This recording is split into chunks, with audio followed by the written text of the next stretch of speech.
Imagine this. You've been dieting for weeks, eating chicken and rice like a robot, running every morning.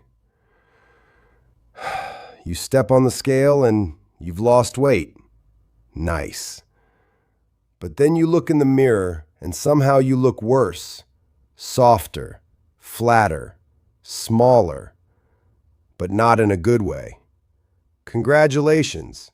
You didn't lose fat, you lost muscle. And it's happening to way more people than you think. Let me fix that. The internet is full of fat loss circuses, magic creams, fat melting belts, sweatsuits, and thousands of videos promoting magic formulas to lose fat in 7 days. And somehow, with all that information, most people still have no idea how fat loss actually works. So I went through my DMs and comments and I pulled the most asked fat loss questions. And in this video, I'm answering all of them. No fluff, no bro science. That's what actually works. And by the end of the video, you will have a complete plan, and even an autopilot method for the lazy ones. Yeah, I see you. Good question. And the answer is simpler than you think.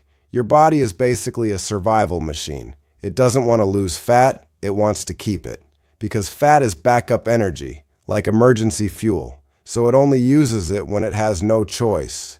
If you eat less than your body needs, not enough fuel is coming in.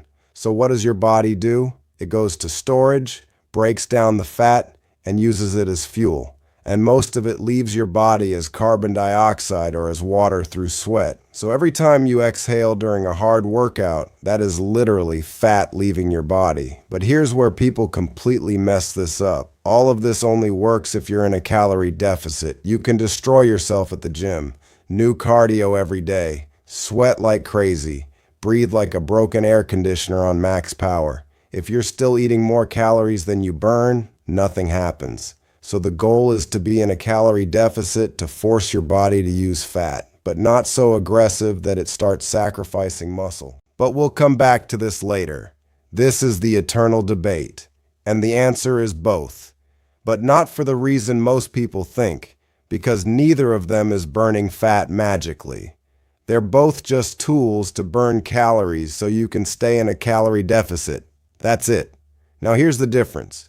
When you do cardio, your body needs energy fast, so it goes for the quickest source available, glucose. On the other side, fat is slower to use, so during intense cardio, your body can't rely on it fast enough.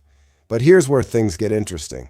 After your cardio session, your body kicks into recovery mode. That's what we call the afterburn effect. Your body starts aggressively pulling from fat stores to recover, even while you're sitting on the couch or sleeping. So cardio doesn't just burn fat during the workout, it sets up the fat burning for hours after. Now lifting weights is completely different. Weightlifting is not primarily a fat burning tool, it's a muscle protection tool. Because when you're in a caloric deficit and losing fat, your body is looking for energy everywhere. And if your muscles aren't being used, your body starts getting rid of it. That's how people end up losing weight, but looking worse. That's why you need both. Cardio to create a fat-burning environment, and weightlifting to protect your muscle so you lose fat and not the shape you've been building. And there's a bonus. The more muscle you have, the more calories your body burns, even at rest. No, just know. Sweat is your body's cooling system. When you exercise, your muscles generate heat and your body sweats to cool down. And I know what you're thinking. Didn't you say fat leaves the body through sweat? Yes. But that doesn't mean sweating more means burning more fat. For example, when you weigh yourself after a sweaty session and see you've lost 2 kilos, that's just water. Drink a glass, and it comes right back. So those sweatsuits and sauna belts, marketing, pure marketing, better save your money. This one hurts because I see it all the time and the answer is simple but brutal. You're losing muscle, not fat. Here's what happens. You cut calories way too hard, your body panics and goes into survival mode. So what does it do? It gets rid of what costs the most energy, your muscles, because muscle is expensive to maintain. Fat is cheap, so now you're losing weight, but you look smaller. This is what crash diets are a trap. You lose weight on the scale, but you look softer, flatter, and worse in the mirror. The fix: don't slash your calories to nothing. Stay in a moderate deficit and lift weights so your body knows to keep the muscle. And that is exactly why your calories need to be on point, because staying in a moderate deficit sounds simple until you're staring at your plate, wondering if that's 400 or 700 calories. And if you're guessing, you're either eating too much and stalling your fat loss, or cutting too hard and torching the muscle you're working so hard to keep. That's where Cal-AI comes in. It removes all the guesswork. You set your goal in seconds. Cal-AI finds the perfect sweet spot. Not too low where you're basically eating air and losing your gains. Not too high where you're accidentally bulking. Protein, carbs, fats, all broken down for you automatically. And logging your food, forget the spreadsheets. You just snap a picture of your meal. Cal-AI scans it and instantly gives you the numbers. No weighing every grain of rice, no guessing, no math homework before eating.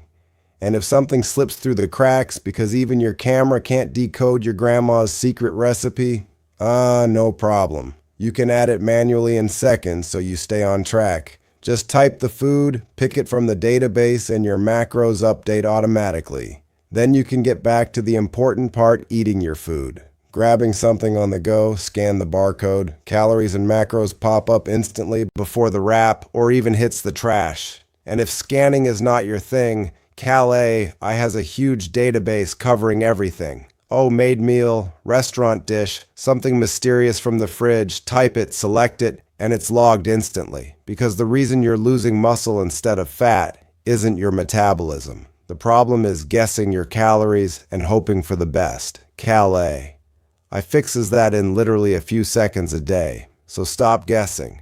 Download Cal-AI and make sure to use the code CAPTAINWORKOUT for a 3-day free trial. This is the question everyone asks, and I get it. You want to lose fat from your belly, your love handles, or that lower stomach area. But here's the truth: you can't spot reducing fat. That's not how your body works. For example, when you train abs, you're building muscle under the fat, but you're not burning the fat on top of it. So you can basically have strong abs hidden under a layer of fat, like a secret project nobody sees. Your body decides where to burn fat based on genetics, blood flow, and hormone receptors, not based on which muscle you're training.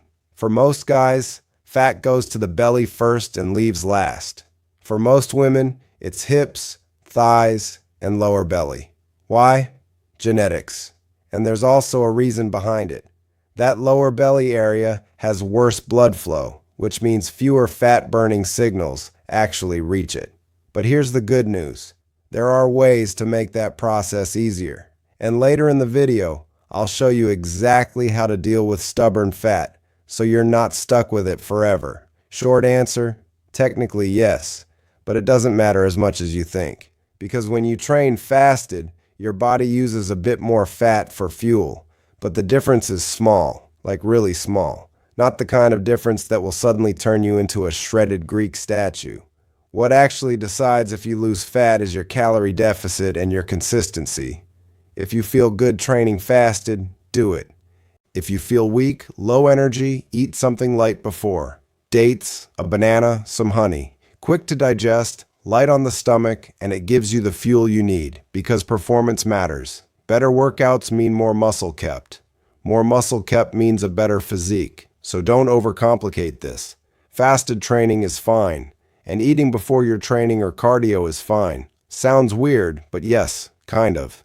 Fat loss is a chemical process. Your body uses oxygen to break down fat into energy. That's called oxidation. So yes, oxygen is part of the equation, but don't get it twisted. If you're not in a calorie deficit, you can breathe like Darth Vader all day long. Nothing is happening. Breathing is optimization, not the main driver. But when your breathing is controlled, you perform better, you last longer, you stay in that effort zone without panicking, and that means more work done, more calories burned, so better fat loss over time. All right, now we get to the part where most people overcomplicate everything. Macros, meal timing, carb cycling, keto, relax. You don't need a PhD in nutrition to get lean.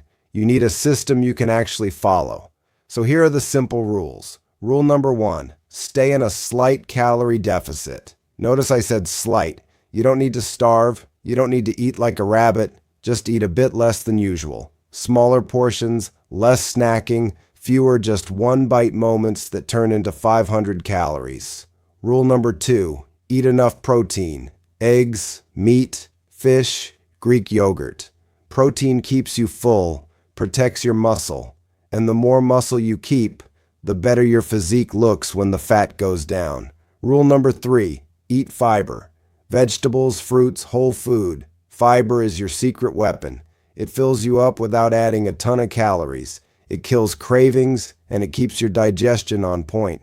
Rule number 4, drink water. 3 to 4 liters a day. Yes, it sounds like a lot, but no, you're not going to drown. Water is involved in basically every process in your body: energy, digestion, fat loss, everything. Also, half the time you think you're hungry, you're just dehydrated. So drink first, then decide. Rule number 5, cut the junk. Processed food, sugary snacks, liquid calories. Look, you don't need to be perfect, but if your diet is 80% junk, don't expect results, because those quick little snacks, they add up fast.